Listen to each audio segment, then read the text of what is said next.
श्रीमान् वेङ्कटनाथार्यः कवितार्किकेसरी वेदान्ताचार्यवर्यो मे सन्निधत्तां सदा कृते।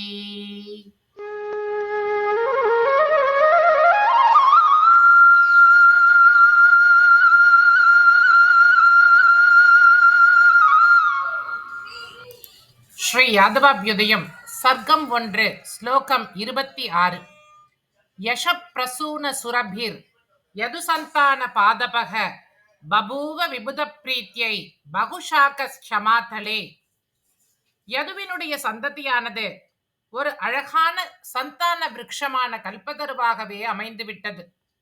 அந்த மரத்தில் புகழ் என்னும் மலர் பூத்து நறுமணம் வீசியது. இதை கண்டு தேவர்களும் அறிவாளிகளும் பிரீத்தியை அடைந்தனர். ஆனால் இந்த தேவதருவானது பூமியில்தான் பல கிளைகளை உடையதாக திகழ்கின்றது. யஷப்பிரசூன சுரபீர் யது சந்தான பாதபக பபூவ விபுத பிரீத்தியை பகுஷாக க்ஷமாதலே. கவிதார்க்கிக சிம்ஹாய கல்யாண குணசாலினே ஸ்ரீமதே வெங்கடேஷாய வேதாந்த குரவே நமஹ.